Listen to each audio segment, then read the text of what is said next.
All right, everybody. Welcome back to the next edition of the Mark You Down for a Cup of Joe podcast. I'm Mark, And I'm Joe. and today we're going to be talking about a little bit of spicy free agency trade deadline rumors because, as you know, there have been a lot of moves over the past week in advance of the trade deadline, and we want to talk about some guys who may be on the move before the trade deadline happens. So, just a quick recap, Joseph. I mean, we have had names move like Jalen Ramsey, Mohamed Sanu, that other receiver, his name is escaping me right now. Um, Emmanuel Sanders, who went to the 49ers. Just a lot of big names moving, but there's still a lot of potential for more of these big names. Oh, also Marcus Peters last week. That was another big one. So, teams are making moves. It's getting real spicy. But let's just dive right into it. Talk about a few guys. Joseph, who's the first guy you want to talk about in the free agency, or excuse me, You in the know, trade deadline? there's a guy who's been thrown out a whole lot. His name is AJ Green, the number one receiver for the Cincinnati Bengals when healthy. And Mark, I know his name has been getting a whole lot of buzz right now since he hasn't played this year. He has been hurt, and with just how bad the Bengals have been, sitting there at they still haven't won a game if I'm not mistaken. Um, so things are not looking good over in Cincinnati right now, and AJ Green is giving up on father time is catching up to him. So I think it's time for the Bengals to you know for it's time for them to say goodbye to their star receiver, get some value out of him before he leaves in free agency. Yeah, and the real interesting thing about this AJ Green thing that I find is that I think it's the GM. I don't remember exactly who, but someone from the Bengals organization high up came out and said we have no plans to trade AJ Green, which to me means they have every intent to trade AJ Green because these are some things that you hear right before a star player gets traded, like Jalen Ramsey as of late. Shad Khan said that. Odell Beckham's another one, where the Giants denied wanting to trade him. Even the Raiders with Khalil Mack. It just seems as soon as a higher up comes out and says that, it means they're looking to trade the player. So, Joseph, my first question to you, just to open this discussion, is what do you think AJ Green is going to command on the trade market? Like, what kind of value would you expect to see in return for him? Ooh, that's a good question right now, and from what I've heard, he's demanding some decent value as you would expect. He's still only 31 years old, so he's still got a couple of good years in him. When healthy, he is a very, very good receiver. I think you can make the case that he's a top 10 receiver when healthy. Um, so I would expect the value to be, at least greater than what we saw from Mohamed Sanu. I think the Patriots gave up it was either a second or a third for Mohamed Sanu. It was a So second. it was a second. So I'd expect at least a second round pick for AJ Green. Yeah, I think If not to the even a right first. team. I could see Yeah, a team giving up a first for him. yeah, I think the right team in the right situation is going to give up a first for him. Um, because I think he is that good of a player still. I think he's been kind of, forgotten about because he is in Cincinnati and he does have that quarterback named Andy Dalton, who isn't like a horrible quarterback, but he's average. He's not really anything special at the quarterback position, and they haven't been good. But I think you are right on that. When he's healthy, he is a top 10 receiver in the NFL. But I think a first round pick is probably realistic. But Joseph, who are some teams you would like to see him traded to, or who you think they're going to get traded to? The number one team that I'd like to see AJ Green playing for is the Green Bay Packers, of course. They're a little thin at receiver right now. Devontae Adams has been out for a couple of weeks with some toe issues, and really outside of that, there's not a whole lot of depth behind them. I know they have Geronimo Allison, they got MVS, and that's really about it. And I love Geronimo Allison, I love MVS, but I'm not ready to quite. I'm not gonna say they're number two or number three receivers. I think adding AJ Green there would really, really deep in this Packers receiving core, open up more options for some of their younger guys like Geronimo Allison, and really just solidify this team as one of the best teams in the NFC. Yeah. Joseph, I have a couple teams that come to mind that I think would be really good, and not necessarily that I want to see this happen, but number one, I'm just going to get it out of the way. I'm going to say the New England Patriots.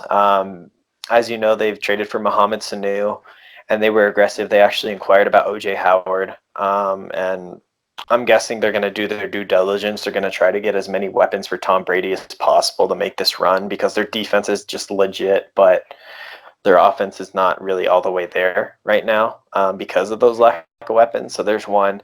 And this one might come as a surprise to you, especially because I would hate to see this happen. But I think the Kansas City Chiefs should take a serious look at AJ Green because Patrick Mahomes this is probably the last year he's going to be on his rookie deal. You're going to be paying him $40+ million a year. I think their Super Bowl window is realistically now or the next year after this. Because their team's just going to deteriorate. But, if you were able to get AJ Green for maybe a first round pick and like a fifth or something, I mean, you could be rolling out an offense potentially of Tyreek Hill, Travis Kelce, AJ Green, and Sammy Watkins all on the field at the same time for that young gun and Patrick Mahomes. I mean, that just increases your chances. Like, I know New England's defense is great, but this Kansas City team already creates so many matchup problems. Could you imagine adding a guy like that? Then you have a guy like Shady McCoy or Williams out of the backfield. I don't think this Kansas City offense would be stopped. So if I was them, I would definitely take a hard look and consider giving up a first-round pick for him. Yeah, they're a team that could potentially make a run for him. But, quite honestly, I think the Chiefs are more in need of a guy like Vic Beasley, who I know we wanted to talk about, Mark. And this may be a good time to segue to Vic Beasley, because I don't know about you, but I've seen lots of rumors out there that the Falcons are actively trying to ship away their former first-round draft pick. And, I've been really thinking about teams that could go after him and who really could use a pass rush right now. And the Kansas City Chiefs come to my mind when I think about a guy like this. I don't think the asking price for I think the asking price for Vic Beasley right now is a little too high, but I think that's going to come down just because the value. No one's going to want to give up a whole lot for Vic Beasley. The potential is there, but the production hasn't been in the past few years. So if you can get Vic Beasley on maybe a third-round pick, if you're the Kansas City Chiefs, I think you take that because you really need to bolster that defense. You need to get some more talent out there. Yeah, that would be a great move for them because their defense isn't great. I guess my only thing is that difference maker on defense that they need, I think that's already kind of passed. Like, I think Jalen Ramsey was the guy for them to really make that difference. Because they already have a guy, Chandler Jones. I know he's hurt, but then they also have Frank Clark. Like, they got some pretty decent guys in their front seven. It's just that secondary, that lack of an elite corner, lack of a good corner even. I mean, I think the secondary was the play there. So I'm not really looking at the Chiefs as a landing spot for them, for him. I'm looking at a team more like the Oakland Raiders. I throw that name out there because their pass rush is really bad. They have a hard time getting to the passer. And I think, kind of like you said, the asking price might be lower. The Raiders have 3 third-round picks. So basically, with the trade of Garyon Conley, if you could trade Garyon Conley for Vic Beasley, I think the Raiders would be interested in doing something like that. One other thing to keep in mind, I think Seattle Seahawks are actually another potential destination for Vic Beasley. That was actually the next thing I was about to say. Yeah, perfect. Well, then let's hear your thoughts on that, see if we line up here. Well, from what I've seen with the Seattle Seahawks this year, they have Russell Wilson, who's playing lights out. I think he's going to win the MVP this year. He's my early MVP candidate. But that defense just seems to be lacking a little bit. I know they added Jadeveon Clowney this offseason, which was one of the big blockbuster trades that we saw. But I think they really could use another pass rusher there. It just doesn't seem like they're getting to the quarterback right now. And I think that would really help open up that defense. I think that would cover up some of the other weaknesses that we're seeing on that defense. Yeah, and the reason why my mind kind of goes there is all the reasons you listed, and Vic Beasley comes from that Atlanta scheme, which is that Seattle scheme essentially. That Pete Carroll defense. I know it's probably evolved and changed a little bit, but I think he would fit right in with that defense. And Pete Carroll's the kind of coach who can, I think, really get the best out of his defensive players, especially. Like he knows what to do to bring the best out of them. I think that would be a perfect landing spot for Vic Beasley. So moving on, we're going to talk about another guy, and instead of rushing the passer, we're going to be talking about protecting the passer. A guy who probably should have been traded a long time ago, a guy who refuses to report to his team, says he's completely done with them. There's no scenario in which he's going to go out there and play for this team. The Washington Redskins' very own Trent Williams, who is potentially a Hall of Fame left tackle, getting a little up there in age. And But Joseph, and Mark, if I may start us off here, I may be jumping the gun here, but I'm going to stick with the NFC West in this situation. I think the Arizona Cardinals may be a team to go after this left tackle, to go after Trent Williams. I don't know about you, Mark, but I've actually been impressed with Kyler Murray this year. I know we've talked about him. I think we've both been impressed with him, with what we've seen so far. He's been playing good football. He hasn't been, top 5 quarterback. He hasn't been a superstar, but he's shown you that he can play at the NFL level. But that offensive line is not doing him any good. And they could really use a big guy, a big left tackle, because Trent Williams is a big boy. Like he is he's one of the bigger left tackles out there. I think if you add him up there, get a big physical guy like that to go and protect your young quarterback, I think that just boosts his confidence a whole lot, knowing that he's not going to be pressured a lot from his blind side. Gives him a lot more confidence to throw, to sit in the pocket and throw the ball down the field, which I think would help that offense tremendously, and especially Kyler Murray's confidence. So yeah, I see them potentially as suitors for Trent Williams. Yes, honestly, I hadn't thought of Arizona as a potential destination for Trent Williams, but I really like that fit. He is 31 years old, so I mean, it's to me, it's a matter of, do the Cardinals see Trent Williams potentially in their long-term plans? I don't know about that, but I do know that Kyler Murray does need some protections. So I do like that one. But let me shift from one Oklahoma alum QB to another, and I'm going to say Cleveland Browns. They really need him for Baker Mayfield. Kind of like you were saying with Kyler Murray. Not that Kyler Murray's been playing with confidence, but he would be more confident with a better pass protection. I feel the exact same way about Baker Mayfield. Here's a guy who has turned the ball over at kind of an alarming rate. But a big factor due to that, I think, is because of his offensive line, his lack of protection. This guy's been taking hits. He's been getting beat up. And, especially going up against, the AFC North, you've got teams like Baltimore and Pittsburgh, teams who their calling card is really getting after the quarterback and playing tough defense. You're going to need a guy to protect your young quarterback if you want this thing to work out. I think that the Browns should make a move for Baker Mayfield, for Trent Williams, just to protect Baker Mayfield.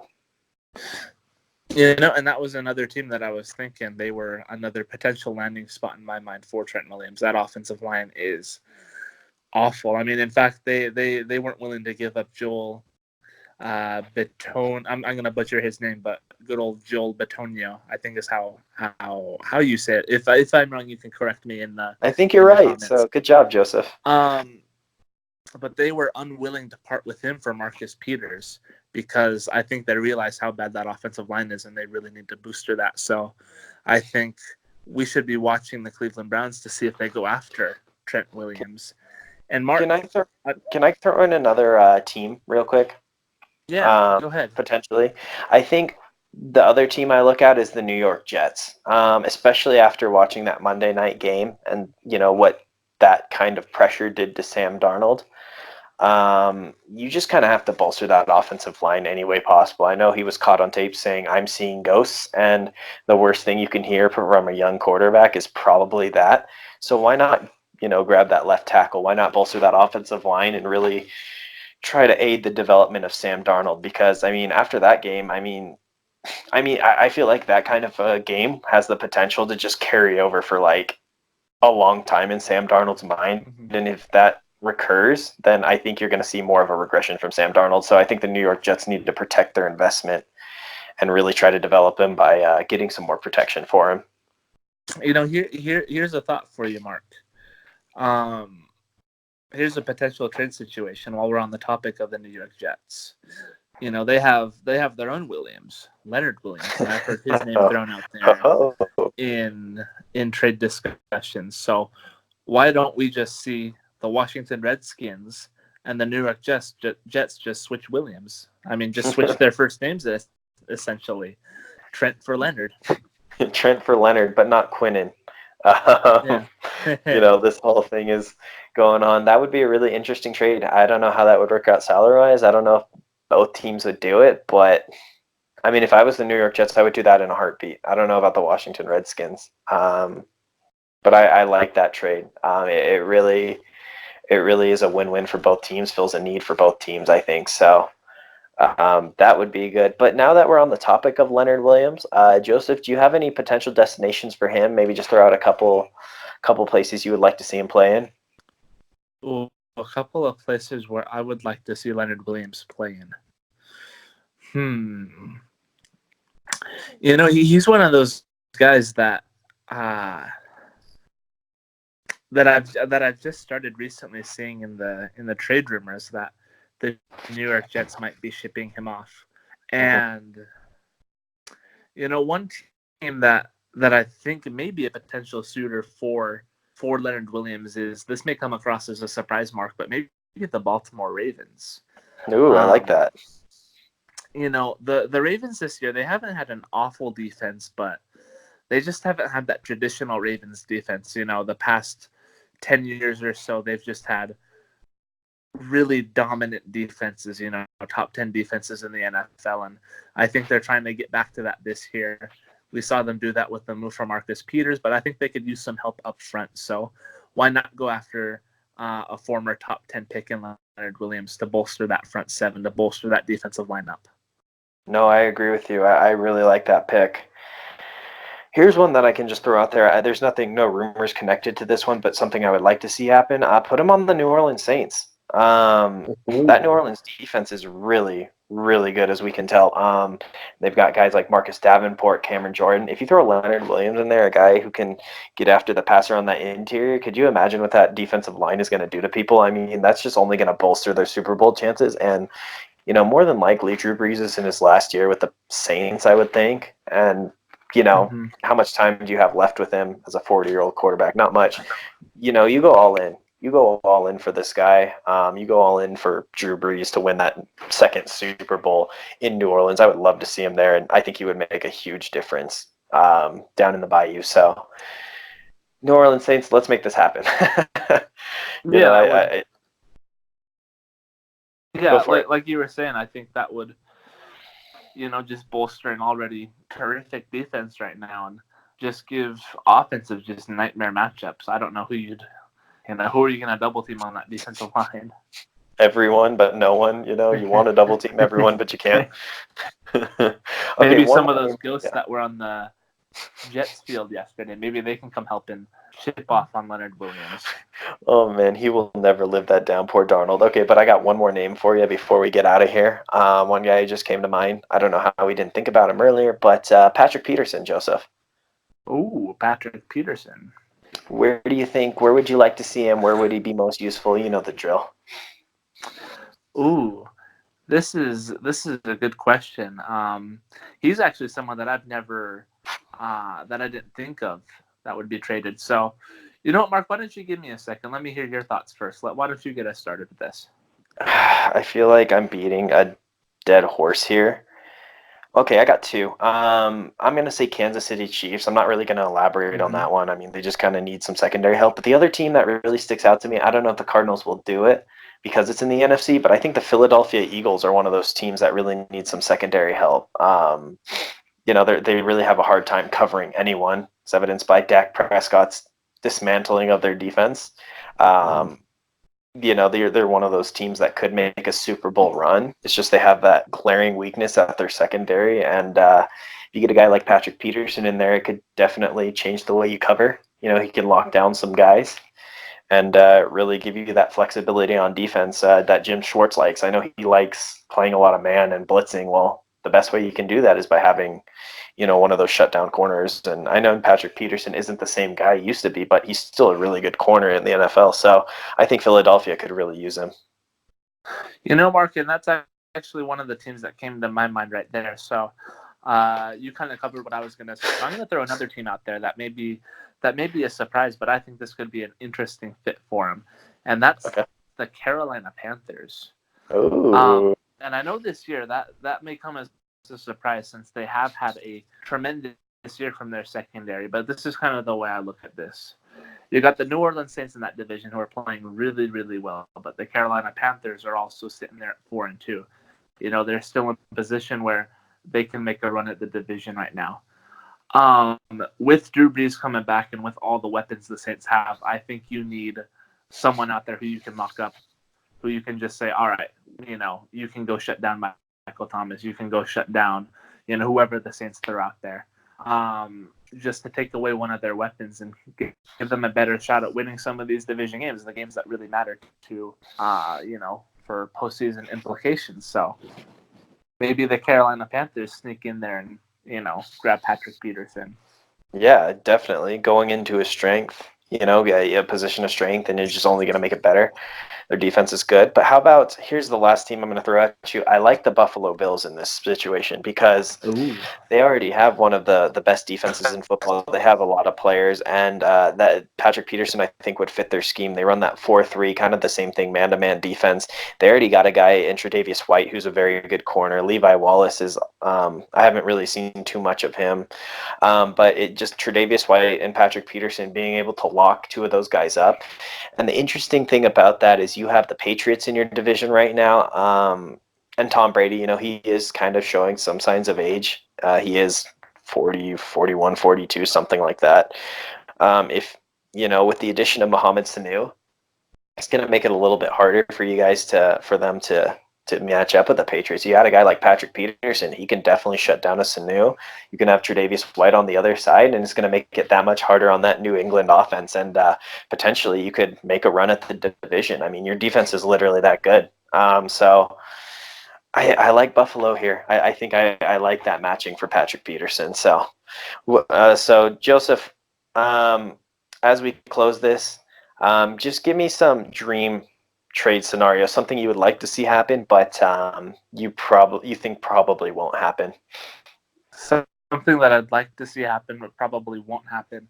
Mark, Yeah, I'm gonna go back to my Green Bay Packers. Okay. And I just want you to think about this combination right here: Aaron Rodgers throwing the ball down the field to Tyreek Hill. Oh my goodness! Think about that, good sir. Oh man, You thought Patrick Mahomes wreaked havoc with Tyreek Hill. Just get him behind Aaron Rodgers, get him running the deep ball for Aaron Rodgers. I do like that pairing better than Patrick Mahomes, as crazy as it is. I think Aaron Rodgers is way more accurate, so you've got more potential for just kind of these crazy, 1 inch of space kind of throws from Aaron Rodgers to Tyreek Hill. That is a really dream scenario, but there were trade rumors before the season started for Tyreek Hill, so I'll let that one slide a little bit. Those have kind of been dispelled. They extended him, so that's what's going on. My dream trade scenario, I know this is a name that hasn't really been floating out here over the past week or so, but I would love, and you're going to hate me for this, but I would absolutely love to see Odell Beckham Jr. with Tom Brady in New England. I think that would be an awesome pairing. I mean, Odell, this playmaker and who can get open, run all these routes, and just pair him with a guy who knows how to use weapons and a guy who knows how to find guys who are open. I think that would be a match made in heaven. Like, I think their skill sets would definitely fit one another. And, could you imagine Mohamed Sanu, Odell Beckham, and could you imagine if they were able to grab OJ Howard too, and just how stacked that receiving core would be with that defense? I mean, that's a good night. Oh yeah, Josh Gordon's coming back as well at some point. I forgot about him. And then Edelman. Oh my goodness, that would be insane. So that's the one I would like to see, Joseph. And I know you would hate me. Every NFL fan hates me. I would hate that I would hate that trade. I would just stop watching football. If that happens, I'm just gonna stop watching football, Mark. At that point, you could just change their name to the New England Warriors. You know what I mean? You know, I mean, The Golden you've just put State this on my Patriots. compass, Mark. Like this is something I'm gonna be tracking. That is definitely going north at that point. But anyways, that is going to conclude the end of our free agency episode. Thank you guys so much for watching. Please don't forget to like, comment, share, and subscribe with your friends, family, anyone. We're just trying to grow this podcast. It's something we love doing. We love to share it with you guys. So anyways, we are going to sign out. This has been Mark. And this has been Joe. And you guys have a good evening. Take care.